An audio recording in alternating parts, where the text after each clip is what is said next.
So let's talk about this full moon in Scorpio. This full moon is occurring on the day I'm filming this, May 12th, 2025, at 22 degrees of Scorpio, also known as the killing degree. So this is already a really fascinating full moon. It is occurring conjunct the fixed star Alpha Serpentis, which represents the occult, power, our darkness. It represents poison and also medicine, and how it is that we extract the poison and alchemize it into medicine. It's also about recognizing what in our lives currently is poison versus what is medicine, and really understanding that something that was once medicine can become poison if we experience too much of it, if we take it for granted, if we misuse or abuse it, or simply when it has worn out its welcome or sort of tread its course. The word that I'm looking for here, I can't think of. So we're going to say tread its course, but you guys run its course. There we go. So these are some of the themes that we're working with. The moon is also conjunct the asteroid Juno, which represents partnership, marriage, and deep commitment. So there's going to be themes around relationships playing out for a lot of different people. We also have a lot of intense energy around the feminine, particularly the dark feminine, with Black Moon Lilith also in the sign of Scorpio right now, conjunct the asteroid Vesta, which represents home and hearth, but it represents like the deep fire within our soul and how it is that we feed that flame.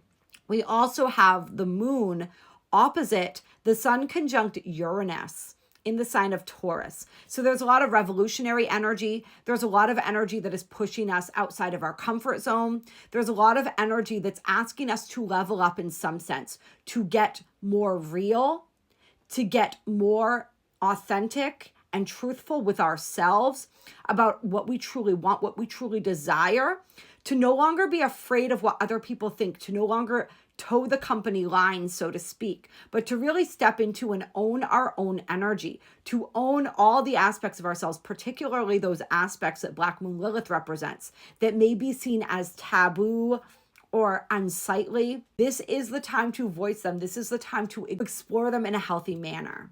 We are experiencing major endings at this time, hence the killing degree, hence the scorpionic energy, which represents death and rebirth. There are so many different ways. The serpent energy, which also represents rebirth, the shedding of the skin, the cycles. So think about, and you probably won't have to think too hard because it's going to be pretty apparent. What cycles within your life have come to completion? Where is it that you are just done? Where is it that you know that you have beaten the horse to death and it's time to put it down? It's time to allow it to rest. Some people may be experiencing a lot of emotion coming up. If this is Scorpio energy, it can be highly emotional. All right, so if that energy is coming through with Black Moon Lilith active here, there could be some energies of suppression, oppression, rage related to that. There could be energies of resentment, energies of frustration.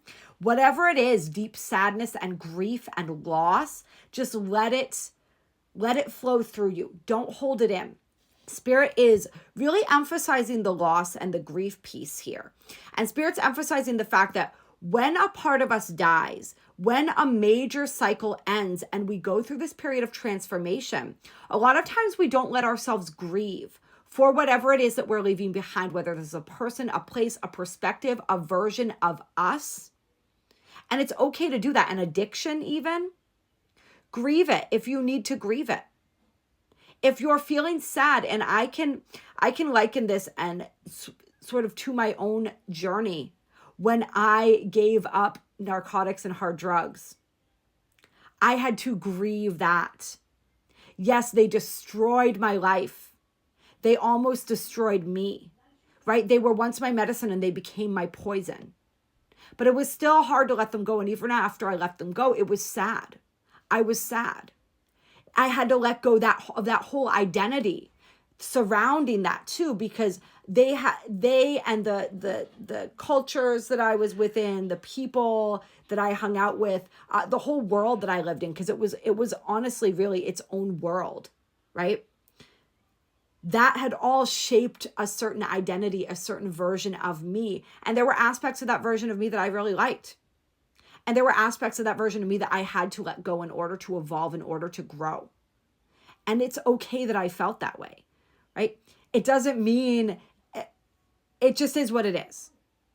Right? That's all we need to say about it. It just is what it is. So for you in your own life, if there's something that you're letting go of, something that is toxic to you, something that has become your poison, and it's painful and it hurts, let it hurt. Let it be okay that it hurts. Let it be okay that you don't want to let it go. Let it be okay that it was serving you up until this point. And hey, if it's still serving you, let that be okay too. All right. This, like, we only, when it comes to these powerful closures and endings, we're not ready until we're ready. Some people finding this are not ready yet.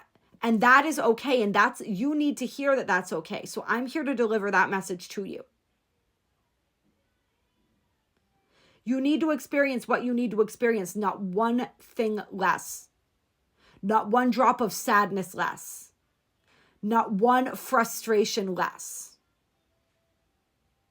All right, some of us, we have to go back into some of these dark cycles in order to experience another level, in order to really close those cycles out, and sometimes to retrieve pieces of us that we've left in those old timelines, in those old versions of us, those old storylines.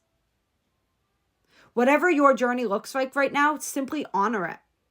Honor it and be fully present for it.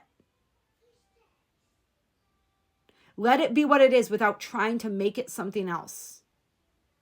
That's so much what the Scorpio energy is about. Scorpio energy aims to live authentically, to live in according to its heart and its passions, deeply, vulnerably. So honor that. Honor that, whatever that looks like for you. Let your journey be your journey. Just don't run from it. Don't hide from it. Whatever truth is surfacing within you right now, look it dead in the face. See it for what it is, and then move from there. If you want more on this full moon, especially where the astrology is concerned, all of the fixed stars, more of these energies, and the way the planets are interplaying with each other, what this is opening up for us, as well as horoscopes for all the individual signs, go ahead and check out the full-length video on YouTube on the full-length channel. I have a minis channel as well as a full-length channel. There is something in there for everyone. This moon is so powerful. It's honestly, we can gather, having said that, we can gather all the information we want, but this energy is not about thinking. It's not about the mind. It's about feeling. So the best way to work with this moon is just to fully feel and honor whatever is coming up for you. That's the purge. That is how you extract or release the poison. All right, don't allow anything to remain buried. Don't allow anything, and I know anything, obviously, that's a tall order, but anything that's showing itself or revealing it to you itself to you right now, that is impacting you more than you know when you keep it bottled up inside. So honor it, give it space. And as you do so, you automatically begin the process of alchemizing it.